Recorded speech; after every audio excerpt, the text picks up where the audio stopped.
वो मिलते हैं आपको अजनबी बनकर, बांटते हैं खुशियाँ आपको अपना समझकर। अक्सर लोग ही देते हैं धोखा उन्हें, क्योंकि बदल देते हो तुम अपने रंग। आज एक ऐसी पावरफुल मोटिवेशन स्टोरी लेकर आया हूँ आपके लिए, जो आपके रोंगटे खड़े कर देगी।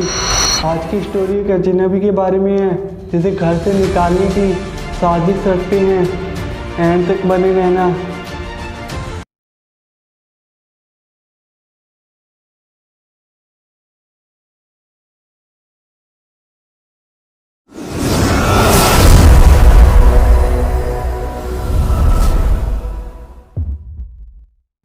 एक दिन आकाश के पापा काम करके घर लौट रहे थे। शाम के 7 बजे थे। ठीक सामने उन्हें एक आदमी दिखा, जिसके कपड़े थोड़े फटे हुए थे। उसके बाल बड़े थे, चेहरे पर उदासी छाई हुई थी। ऐसा लग रहा था जैसे बड़ी तकलीफ से गुजरा हो वो। आकाश के पापा उससे उसका नाम पूछा। हेलो सर, आपका नाम क्या है? उस आदमी को कुछ सुनाई नहीं दे रहा था। हेलो, आपको मेरी आवाज़ सुनाई दे रही है?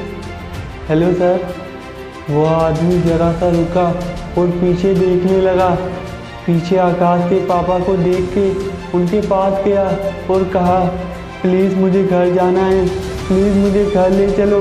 आकाश के पापा उसे घर ले आए। घर में आकाश और उसकी बहन पूजा और उनके डैड रहते थे।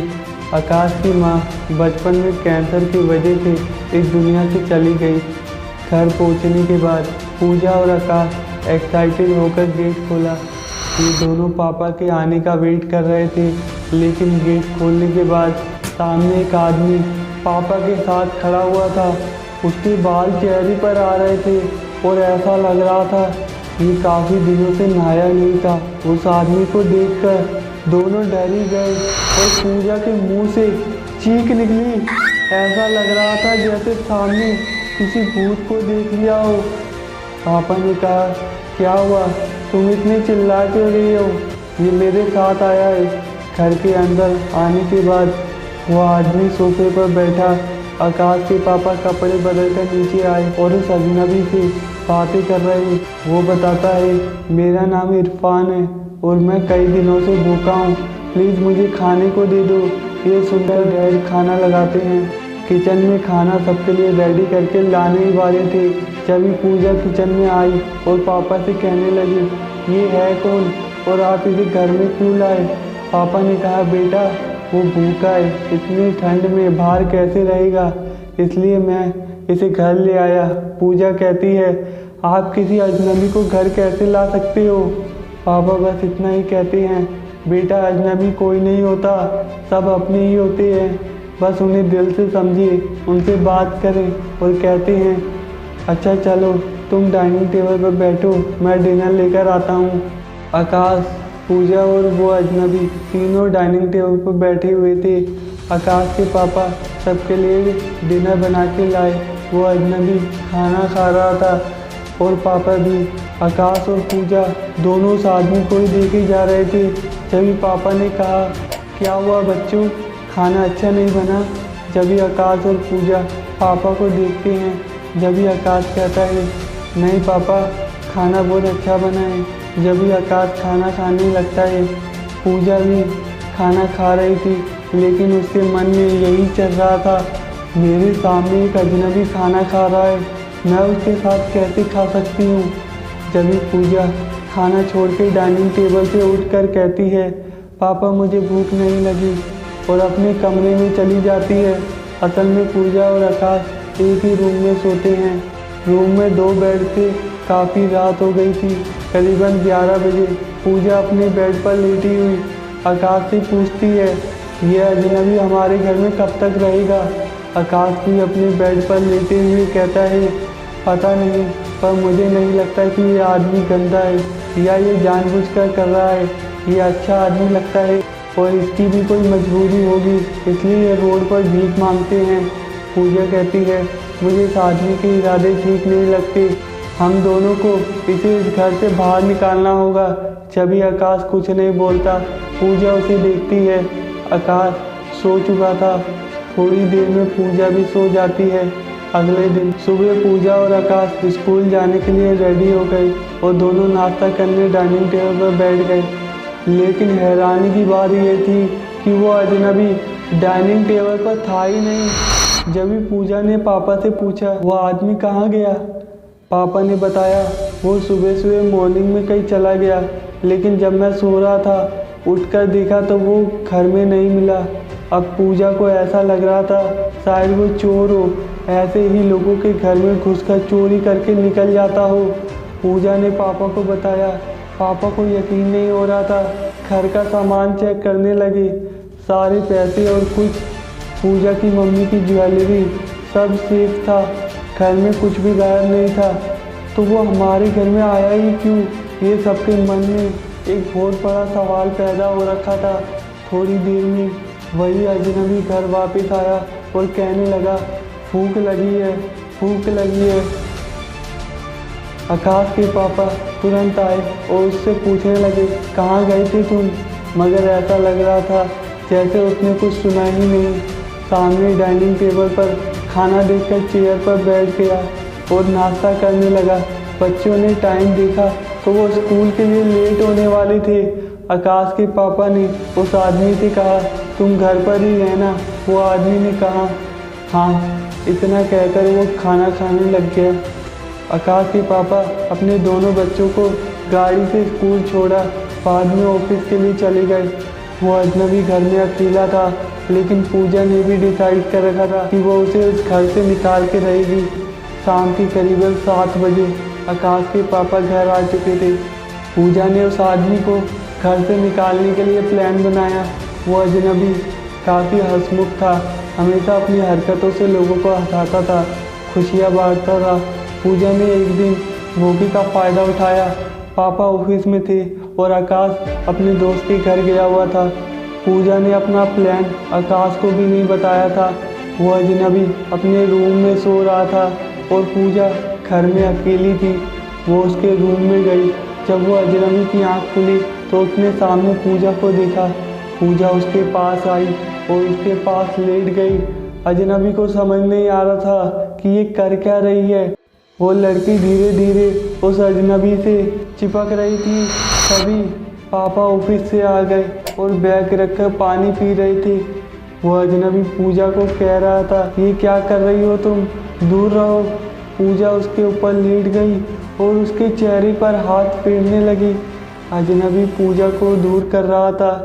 आकाश के पापा को सामने रूम से कुछ आवाज़ें आ रही थी। वो जैसे ही रूम में जा रही, पूजा उस अजनबी के साथ ज़बरदस्ती कर रही थी। वो अजनबी ने पूजा को कई बार दूर किया और कहा ये क्या कर रही हो तुम। जब ये रूम में पापा आ गए और दोनों को साथ में देखकर कहने लगे ये क्या हो रहा है। और पूजा ने पापा को देखकर ओवर एक्टिंग शुरू कर दी और रोकर पापा के गले लगी और कहने लगी पापा पापा ये आदमी मेरे साथ, और ये कहकर जोर से रोना शुरू कर दिया। पापा को बहुत गुस्सा आया और पापा ने तुरंत अपनी बेटी को साइड करके उसे गुस्से में कहा मैं तुझे रोड से घर लेकर आया और यहाँ मेरी बेटी के साथ ये सब कर रहा है। और उसे मारने लगे। उसे मार मार के घर से निकाल ही रहे थे। जब ही आकाश आया और कहने लगा ये क्या हो रहा है घर में। जब ही उसके पापा बताते हैं पूजा की इज्जत पर हाथ डाल रहा था ये। वो अजनबी बार बार कह रहा था नहीं मैंने कुछ नहीं किया, ये लड़की मुझे फंसा रही है। बिना उसकी बातें सुने आकाश के पापा उसे मारते जा रहे थे। जब ही आकाश को भी गुस्सा आ गया, वो भी उस अजनबी को मारने लगा, उसे धक्के मार के बाहर निकालने लगा। असल में पूजा को पता था कि पापा के घर आने का टाइम हो गया है और पूजा ने पापा के पैरों के कदमों की आवाज़ सुन ली थी। ये सब प्लान था पूजा का, उसे धक्के मार के घर से निकालने का। आकाश पुलिस को कॉल लगा ही रहा था। ठीक तभी सामने पुलिस आ गई और आकाश ने कहा अच्छा हुआ इंस्पेक्टर साहब आप आ गए, मैं आपको ही कॉल कर रहा था। जब पुलिस कहती है हमें यहाँ आना ही था, इससे काफ़ी समय से ढूंढ रहे थे। जब भी आकाश के पापा कहते हैं इन क्रिमिनल्स को जेल में डालो, ये अजनबी बन के लोगों के घर में घुसते हैं और चोरियां डकैतियां करते हैं, इसने मेरी बेटी की इज्जत पर हाथ डाला। जब भी पुलिस कहती है ये क्रिमिनल नहीं है, इसका नाम अजय है, अजय सिंघानिया। ये पेशेंट है, इसकी मानसिक रूप से इसकी याददाश्त बार बार चली जाती है। यह हॉस्पिटल से रात के 1 बजे बाहर निकल गया, इसे कुछ याद नहीं रहता। इसके फादर का लाखों का बिजनेस है, लेकिन इसकी बीमारी का इलाज भी नहीं है और ये कहीं भी चला जाता है और इसे याद भी नहीं रहता कि ये कौन है। ये कभी नाम इरफान बताता है, कभी आदित्य, कभी अरमान। ऐसे पेशेंट कहीं भी चले जाते हैं तो बल्कि इन्हें खुद भी नहीं पता होता कि ये क्या कर रहे हैं, कहाँ पर है। थोड़ी देर बाद वहाँ अजय का भाई आ जाता है और अजय से मिलकर काफ़ी खुश होता है और उसे गले लगाकर कहता है, अच्छा हुआ भाई तुम मिल गए, घर पर सबका बुरा हाल था तुम्हारे जाने के बाद। जब भी आकाश के पापा कहते हैं, लेकिन इंस्पेक्टर साहब माना ये पेशेंट है पर इसने मेरी बेटी की इज्जत पर हाथ डाला है। जब भी अजय का भाई कहता है, ऐसा हो ही नहीं सकता, बेशक मेरे भाई अजय को याददाश्त की बीमारी है लेकिन उसने कभी किसी के साथ गलत नहीं किया।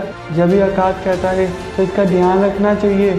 जब भी अजय का भाई कहता है, बचपन में ये कहीं भी चले जाता था तो ये वापस भी आ जाता था, क्योंकि जब इसकी याददाश्त वापस आ जाती थी तो ये घर लौट आता था। हम इसका ख्याल भी रखते, लेकिन उस दिन हॉस्पिटल में काफ़ी रात हो गई थी, हम सो भी गए थे, हमें पता भी नहीं था कि ये हॉस्पिटल से कब निकल गया। हमें लगा कुछ देर में ये वापस आ जाएगा, लेकिन 12 घंटे हो गए थे, इसका कुछ भी पता नहीं चल रहा था। जबकि हमें सुबह पता चला, जब हॉस्पिटल में हमारी आँख खुली, हमने इसको देखा तो ये हॉस्पिटल में नहीं था। 12 घंटे बाद भी जब ये वापस नहीं लौटा तो मैंने तुरंत पुलिस स्टेशन में अजय की मिसिंग होने की रिपोर्ट लिखवाई और आज जाके ये मिला। उस आदमी को ये बातें सुनकर अब सब कुछ याद आ रहा था और उसे ये याद था कि पूजा ने उसके साथ ज़बरदस्ती की थी। थोड़ी देर में जब पुलिस ने पूजा से सख्त तरीके से पूछा तो पूजा का सच सामने आया और पूजा ने हर एक बात बताई कि उसी ने इस आदमी को घर से निकालने के लिए फंसाया था। पुलिस और आकाश और उसके पापा ये सब सुनकर दंग रह गए और अजय का भाई विनोद को पूरा विश्वास था कि अजय ऐसा कर ही नहीं सकता। जब आकाश के पापा ने पूजा को खींच के थप्पड़ मारा, उस आदमी को घर से निकालने के लिए इतना घिनौना काम किया। दोस्तों, इस दुनिया में हर कोई एक दूसरे को अजनबी की तरह देखता है। कोई अगर रोड पर भीख मांग रहा है तो यह उसकी मजबूरी है। भीख देने के बजाय उन्हें खाना खिला दे और किसी को अजनबी ना समझा करें, उन्हें अपना समझना चाहिए। जब लोग कहते हैं कि दुनिया में सब लोग अपने बारे में सोचते हैं और ये कभी नहीं सोचते कि कभी आपने अपने पड़ोसी या उन गरीबों के साथ अपना बर्थडे या फेस्टिवल एंजॉय किया। जब आप लोगों को अपना मानोगे, जब भी लोग आपको अपना समझेंगे। लोगों के साथ घुलना मिलना सीखो। अगर स्टोरी पसंद आई हो तो प्लीज़ वीडियो को शेयर करें और लाइक कमेंट करके ज़रूर बताएं कि आपको स्टोरी कैसी लगी। और अगर चैनल पर न्यू हो तो प्लीज़ चैनल को सब्सक्राइब करें और बेल आइकन दबा देना, जिससे आने वाली स्टोरीज़ को आप कभी मिस ना करें। मिलते हैं नेक्स्ट वीडियो में एक नई स्टोरी के साथ।